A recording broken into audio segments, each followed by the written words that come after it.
역사는 이 전쟁을 위대한 진보의 산물이라 기록하려 했습니다. 하지만 그 이면의 진실은 우리가 아는 것보다 훨씬 더 잔인하고 참혹합니다. 1914년 여름, 인류는 문명의 최정점에서 스스로 지옥의 문을 열었습니다. 당시 유럽은 유례없는 풍요를 누리고 있었습니다. 전기가 도시의 밤을 화려하게 밝혔고 거대한 증기기관차는 대륙의 구석구석을 연결했습니다. 의학은 무서운 질병들을 하나둘 정복해 나갔고 사람들은 이제 전쟁이란 야만적인 행위는 구시대의 유물이라 굳게 믿었습니다. 인류는 자신들이 도덕적으로나 기술적으로 완벽해졌다고 착각했습니다. 하지만 얼마나 어리석고 위험한 생각이었습니까? 단 4년 만에 3,200만 명의 육체가 기계의 날카로운 이빨에 찢겨나갔고 수백 년간 유럽을 지배하던 4개의 거대한 제국이 지도 위에서 영원히 지워졌습니다. 이것은 인간이 기계의 부속품이 되어 산업적으로 도살당한 기록이자 인류가 가장 찬란했던 시절에 저지른 집단적인 광기입니다. 낭만이 처참히 살해당한 그 생지옥으로 여러분을 초대합니다. 제1차 세계대전, 광기의 시대, 3,200만이 삼켜진 지옥, 그 거대한 비극의 서막을 지금 시작합니다. 챕터 1. 낭만의 종말. 1914년 8월 유럽의 하늘은 유난히 푸르고 높았습니다. 하지만 그 맑은 하늘 아래로 입대 명령서를 받은 수많은 청년들이 꽃다발을 받으며 환호 속에 기차에 올랐습니다. 기차역은 애국심과 희열로 가득 찼습니다. 청년들은 웃으며 외쳤습니다. 크리스마스 전엔 돌아올게. 이번 전쟁은 6주면 끝날 거야. 그들의 눈은 영웅이 될 거라는 희망으로 빛났고 가슴은 조국을 향한 뜨거운 애국심으로 요동쳤습니다. 당시 사람들에게 전쟁이란 기사도 정신이 살아있는 스포츠이자 따분한 일상을 탈피할 마지막 낭만적인 모험처럼 여겨졌습니다. 아직 아무도 기관총이 인간을 어떻게 조각내는지, 독가스가 인간의 폐를 어떻게 녹여버리는지 알지 못했습니다. 당시 한 젊은 병사가 자신의 약혼녀에게 남긴 편지는 그 시절의 순진함을 그대로 보여줍니다. 사랑하는 안나에게 걱정 마, 금방 돌아올게. 이번 전쟁은 우리 세대의 마지막 전쟁이 될 거야. 나는 조국을 위해 싸우러 가지만 내 마음은 언제나 너와 함께 있어. 크리스마스엔 꼭 돌아가서 함께 춤추자. 영원히 사랑해. 역에는 이별의 울음과 재회의 약속이 뒤섞였습니다. 어머니들은 아들의 빳빳한 군복을 어루만지며 몰래 눈물을 훔쳤고 연인들은 다시는 못 볼 수도 있다는 사실을 모른 채 마지막 키스를 나눴습니다. 하지만 그 누구도 몰랐습니다. 기차에 오른 청년들 중 3분의 1은 차가운 시체가 되어 돌아올 것이며 살아남은 자들조차 온전한 정신으로는 일상으로 복귀하지 못할 것임을 말입니다. 기차 바퀴가 덜컹거리며 철로 위를 구르기 시작합니다. 청년들의 웃음소리는 점점 멀어져 가고 풍경은 빠르게 지나칩니다. 그들은 몰랐습니다. 자신들이 올라탄 기차가 바로 죽음의 악취가 진동하는 지옥행 열차였다는 사실을. 창밖으로 스쳐가는 그 아름다운 들판이 그들이 생전에 보는 마지막 평화일 것임을 말입니다. 챕터 2. 사라예보의 불꽃. 1914년 6월 28일 사라예보의 아침은 눈부시게 평화로웠습니다. 오스트리아 황태자 프란츠 페르디난트 부부는 지붕이 열린 오픈카를 타고 환호하는 군중 사이를 지나가고 있었습니다. 하지만 그 환호하는 군중 속에는 19살의 청년 가브릴로 프린치프가 서 있었습니다. 그의 손에 든 권총은 땀으로 축축하게 젖어 있었고 심장은 터질 듯이 뛰어댔습니다. 결핵으로 시한부 인생을 살던 이 청년은 자신의 죽음 전에 역사의 물줄기를 바꾸려 했습니다. 탕, 탕. 단 2발의 총성이 울려 퍼졌습니다. 황태자 부부는 피를 흘리며 차 시트 위로 쓰러졌습니다. 이 짧고 날카로운 총성은 평화로운 아침을 찢어버렸고 유럽 전체의 운명을 결정지었습니다. 당시 유럽은 이미 터지기 직전의 거대한 화약고와 같았습니다. 각국이 맺은 복잡하고 촘촘한 동맹관계는 폭탄의 뇌관이었으며 사라예보의 총성은 그 뇌관에 불을 붙인 도화선이었습니다. 6월 28일 황태자 암살 이후 역사는 멈출 수 없는 폭주를 시작합니다. 7월 28일 오스트리아가 세르비아에 선전포고를 하자 러시아가 슬라브 형제들을 돕기 위해 총동원령을 내립니다. 이를 본 독일은 8월 1일 러시아에 선전포고를 하고 이틀 뒤 러시아의 동맹인 프랑스에도 선전포고를 날립니다. 독일군이 진격을 위해 중립국 벨기에를 침공하자 벨기에의 중립을 보장하던 영국마저 8월 4일 전쟁의 소용돌이에 뛰어듭니다.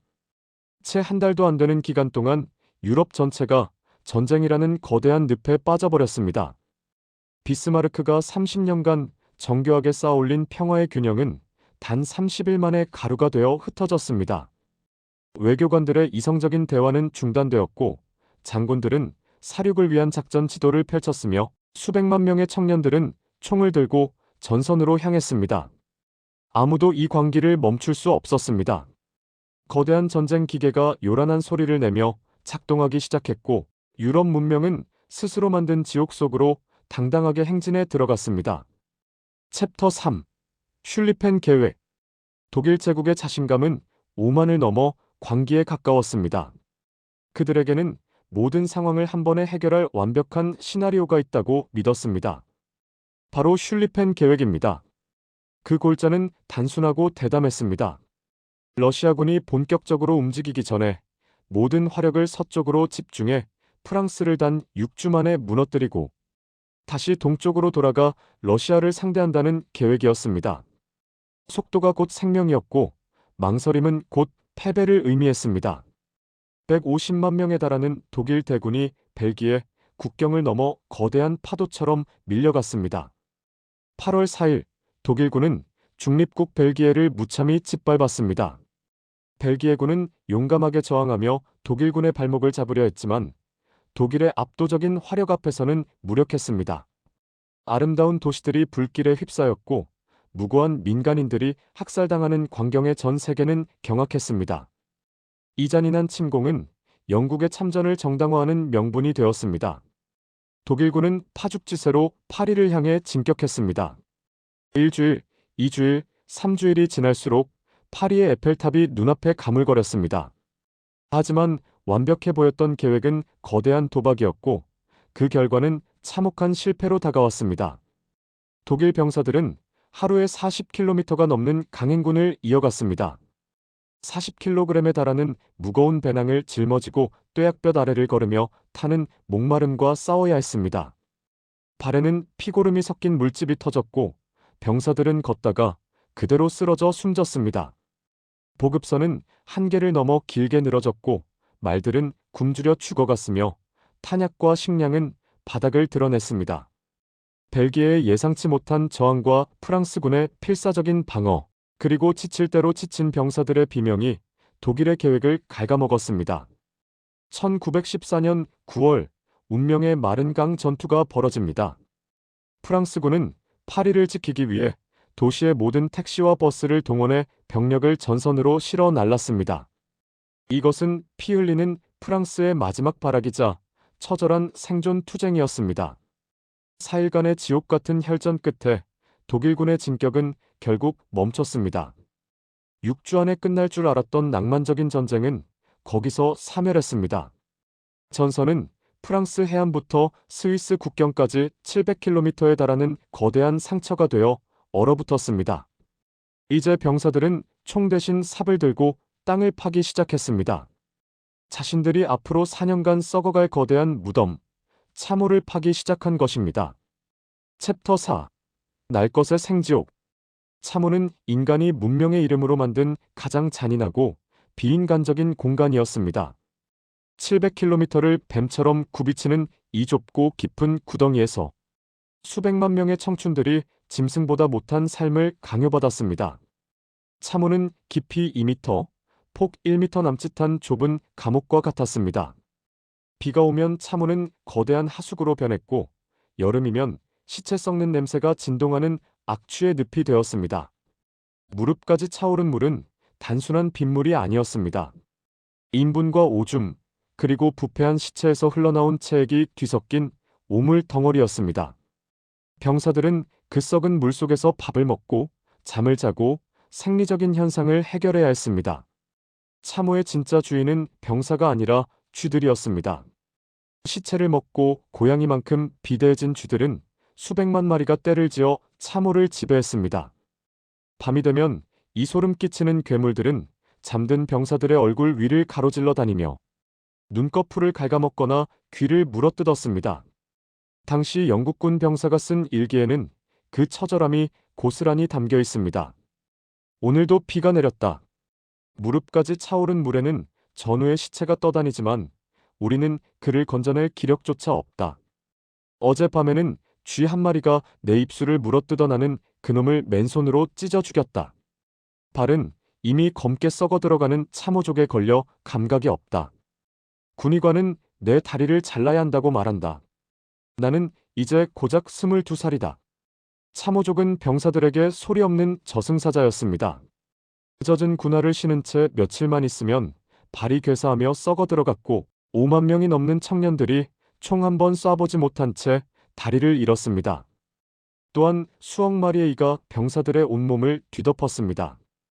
피를 빨아먹는 기생충들은 가려움증을 넘어 발진 티푸스라는 치명적인 질병을 옮겨 수만 명의 목숨을 앗아갔습니다. 하지만 가장 큰 공포는 폭격이었습니다.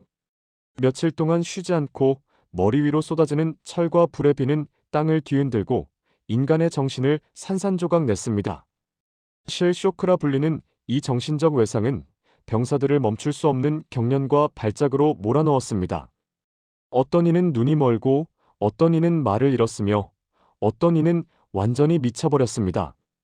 이것이 문명이 도달한 진보의 정점이자 인류가 스스로를 도살하기 위해 만든 기계 지옥의 참모습이었습니다.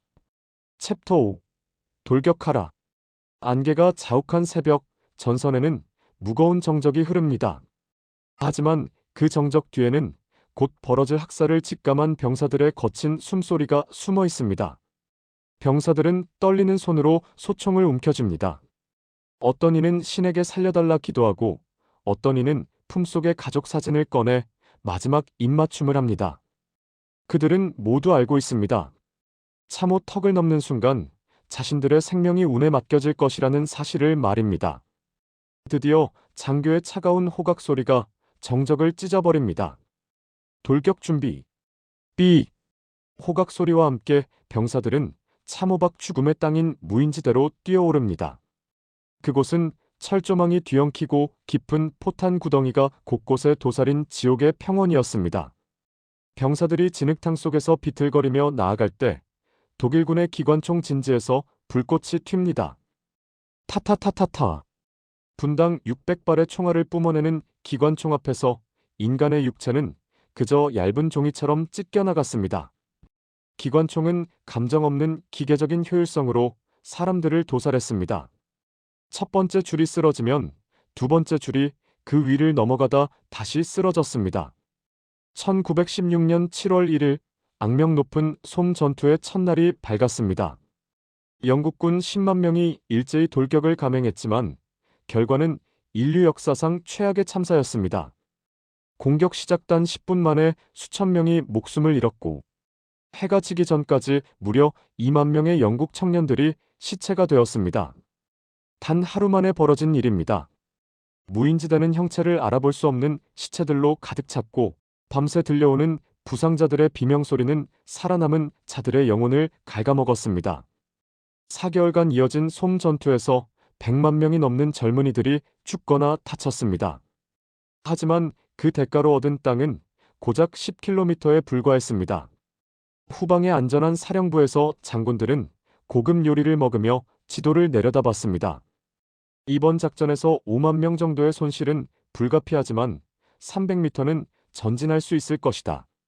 병사들은 그들에게 인간이 아닌 단순한 숫자이자 소모품이었습니다. 이것은 전쟁이 아니라 국가라는 거대한 기계가 벌인 산업적 도살이었습니다. 챕터 6. 노란 안개. 1915년 4월 22일 벨기에의 이프르 전선은 유난히 고요했습니다. 프랑스군과 캐나다군 병사들은 평소처럼 참호를 지키며 고향 생각을 하고 있었습니다. 그런데 저 멀리 독일군 진지에서 기이한 현상이 목격되었습니다. 수천 개의 거대한 가스통이 일제히 열리면서 노란색 연기가 피어오르기 시작한 것입니다. 바람은 차갑게 적진을 향해 불고 있었고 독일군 장교들은 차가운 눈으로 가스의 흐름을 지켜봤습니다. 가스 방출. 노란 안개는 마치 살아있는 악마의 손길처럼 참호를 향해 기어왔습니다. 처음 병사들은 연막탄인 줄 알고 신기하게 쳐다보며 웃었습니다. 하지만 그 연기가 코끝에 닿는 순간 비명이 터져 나왔습니다. 염소 가스였습니다. 공기를 마시는 것 자체가 폐에 불을 지르는 것과 같았습니다. 숨을 쉴 때마다 폐 조직이 녹아내려 피와 점액이 가득 찼고 병사들은 그 액체에 질식해 죽어갔습니다. 그들은 허공을 핥히며 자신의 목구멍을 손톱으로 뜯어냈습니다. 공기를 원했지만 숨을 쉴수록 죽음은 더 빨리 찾아왔습니다. 당시 생존자들은 그 광경을 지옥의 재현이라 불렀습니다. 동료들이 땅바닥을 뒹굴며 보라색으로 변한 얼굴로 하얀 거품을 내뿜었습니다. 우리는 살기 위해 소변을 적신 수건으로 입과 코를 막았습니다. 암모니아가 독을 중화해주길 바라며 간절히 기도했습니다. 하지만 방법을 몰랐던 수천 명의 동료들은 단 10분 만에 처참한 시체가 되었습니다. 인류는 그렇게 판도라의 상자를 열어젖혔습니다. 이후 독가스는 전장의 일상이 되었고 겨자가스와 포스겐 같은 더 악랄한 화학무기들이 개발되었습니다. 피부에 닿기만 해도 온몸에 거대한 물집이 생기고 눈을 멀게 하는 이 잔인한 무기에 130만 명이 희생되었습니다. 그리고 이 지옥 같은 독가스 세례를 받고 눈이 먼 채 병원에 누워있던 젊은 하급 병사 아돌프 히틀러가 있었습니다.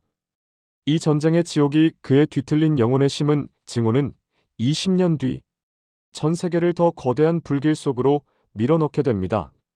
챕터 7. 갈리폴리의 비극. 1915년 유럽의 전선이 참호 속에 갇혀 교착 상태에 빠지자 영국은 새로운 돌파구를 찾으려 고개를 돌렸습니다.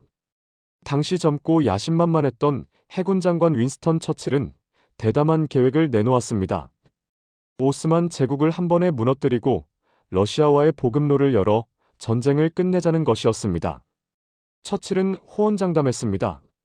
유럽의 병자인 오스만쯤이야 우리 대영제국 해군이 금방 씹어 삼킬 수 있습니다. 하지만 그것은 치명적인 오만이었습니다. 4월 25일 연합군 대부대가 갈리폴리 반도 해안에 상륙을 시도했습니다. 하지만 그들을 기다리고 있던 것은 좁은 해안선과 깎아지른 듯한 가파른 절벽 그리고 고지대에서 총구를 겨누고 있던 오스만 병사들이었습니다. 상륙정이 해안에 닿는 순간 위에서 쏟아지는 지옥의 화력이 병사들을 덮쳤습니다. 바닷물은 순식간에 청년들의 피로 붉게 물들었습니다. 그곳에는 훗날 터키의 국부가 될 젊은 영웅 무스타파 케말이 있었습니다. 그는 죽기를 각오하고 달려드는 병사들에게 역사에 남을 명령을 내립니다.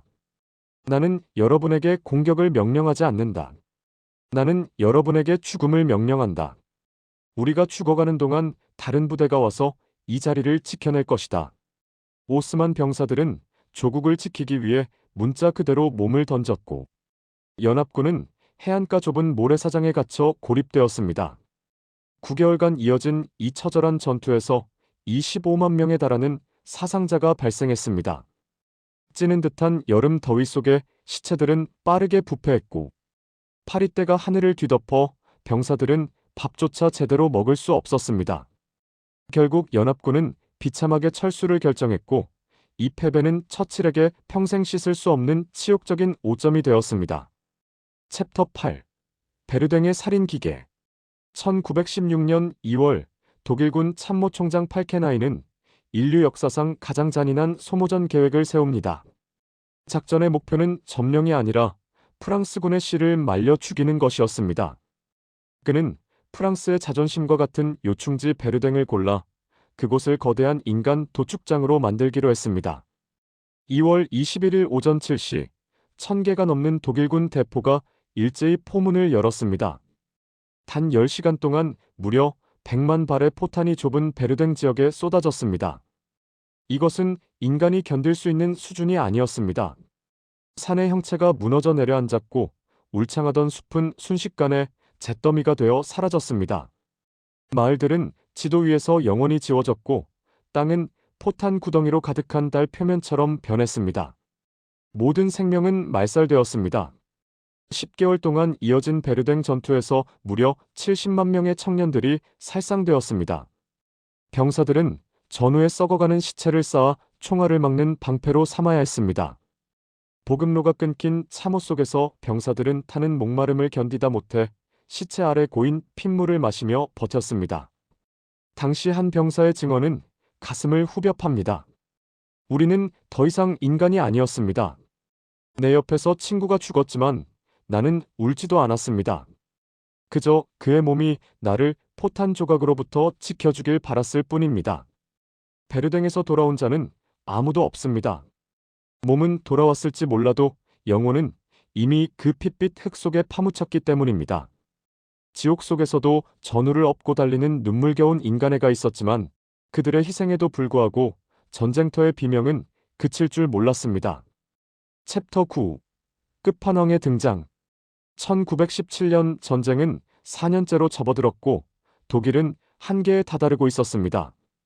영국 해군의 해상봉쇄로 국민들은 굶주림에 허덕였고 물자는 바닥을 드러냈습니다. 독일은 마지막 도박으로 무제한 잠수함 작전을 선언합니다. 대서양을 지나는 모든 배를 유보트로 침몰시켜 영국을 고립시키겠다는 계획이었습니다. 하지만 이 도박은 잠자던 거인 미국의 분노를 깨웠습니다.